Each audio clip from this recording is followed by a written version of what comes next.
The Fellowship set out to destroy the One Ring, but Sauron's hand was everywhere, subtly twisting their path. In this video, we uncover all the times Sauron's manipulations led the Fellowship astray. What appears at first to be chance, weakness, or misfortune often traces back to Sauron's influence. Through the ring itself, through corrupted allies, and through the very land shaped by his shadow, he disrupted the Fellowship's mission at every stage. The ring's burden on Frodo. The One Ring contained a fragment of Sauron's own essence. From the moment Frodo carried it, the artifact exerted a constant influence over him. Its power grew heavier the closer he came to Mordor, not only weighing on him physically but also pressing against his will. The ring acted as a conduit of his power, seeking to dominate its bearer and bend them toward his control.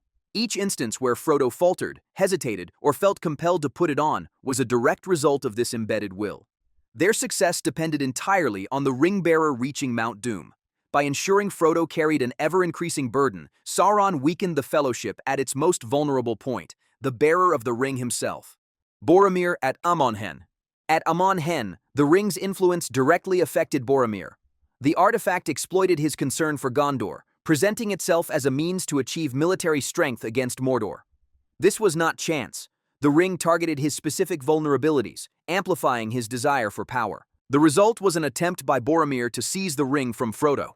This incident was a direct consequence of the ring's corruptive nature, which operated as an extension of Sauron's will. Frodo, recognizing the danger, separated from the group. This began the breaking of the Fellowship, forcing its members onto divided and more perilous paths. What appeared as an internal failure was in fact another instance of Sauron's embedded power disrupting the mission. Gandalf at the bridge of Khazad-dûm.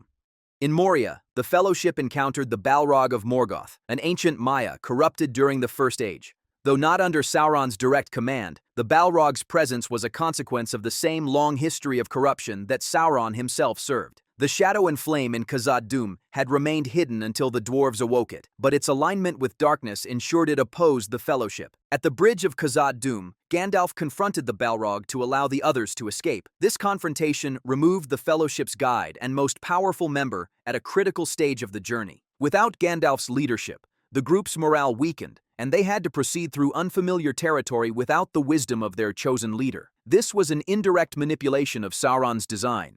The lingering forces of Shadow in Middle-earth continued to serve the disruption of his enemy's mission. By the way, if you're enjoying watching Sauron ruin everyone's day, please subscribe. It will be a small victory for the good guys. The breaking at Parth Galen.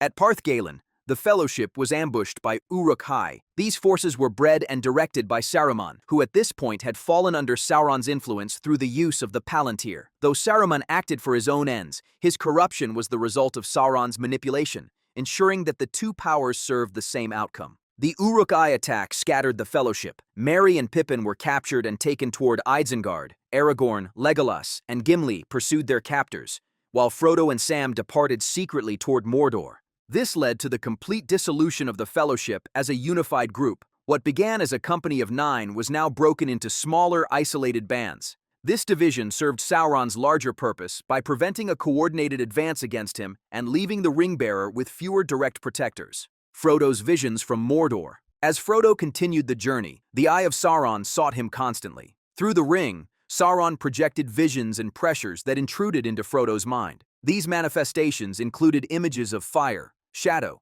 and the eye itself, creating moments where Frodo struggled to resist the pull of Mordor.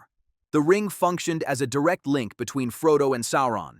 Each vision or impulse was an attempt to compel the ring-bearer to reveal himself, or to wear the ring, which would immediately expose his location to Sauron's servants. The consequence was further isolation of Frodo. Believing the danger too great to risk the others, he resolved to continue the mission with Sam alone. This separation reduced the direct protection surrounding the ring-bearer, leaving him more exposed to Sauron's influence and to the forces hunting him. Denethor's madness and the Palantir. The steward of Gondor, Denethor II, came under Sauron's manipulation through a Palantir. These seeing stones allowed communication and vision across great distances, but Sauron controlled one and used it to influence Denethor's mind. While the visions Denethor saw were not false, they were selectively revealed to foster despair. By showing him Gondor's weakness and Mordor's strength, Sauron convinced Denethor that resistance was hopeless. This drove the steward to neglect effective leadership during Gondor's most critical defense. With Gondor's leader consumed by despair and inaction, the defense of Minas Tirith nearly collapsed. The Fellowship's victory depended on the strength of Gondor, and Sauron's manipulation through the Palantir weakened this key stronghold against him. The Dead Marshes and the Pull of Mordor. On the approach to Mordor, Frodo and Sam crossed the Dead Marshes with Gollum as their guide. The marshes were a place of corruption, marked by the bodies and faces of those who had perished in past battles between the forces of Sauron and the Free Peoples. The land itself carried the lingering influence of Mordor's shadow. Frodo was nearly overcome when he looked into the waters, where the dead seemed to draw him downward. This effect was part of the environment shaped by Sauron's dominion. The landscape was designed to weaken intruders, instilling dread and confusion. The marshes represented more than difficult terrain. They were a psychological and spiritual hazard, meant to break those who sought to resist Sauron by confronting them with death and despair. Gollum's corruption and betrayal. Gollum was bound to the ring for centuries, and through it to Sauron's power. His obsession with the ring made him both servant and victim. Even after pledging to guide Frodo and Sam, his choices were shaped by the ring's influence, which ultimately aligned with Sauron's will. This influence culminated in betrayal. Gollum led Frodo and Sam into the tunnels of Cirith Ungol, directly into the lair of Shelob. The plan was for the spider to incapacitate Frodo, so the ring could be recovered without open battle. Though orchestrated by Gollum, the event reflected Sauron's larger design, to let his servants and corrupted agents wear down the ring-bearer until the ring could be reclaimed. This was nearly catastrophic, as Frodo was stung and left unconscious, captured by orcs, and brought to the Tower of Cirith Ungol. At this point, the mission to destroy the ring came close to ending in failure, all through indirect manipulation rather than direct confrontation. Throughout the journey, Sauron's manipulations were constant.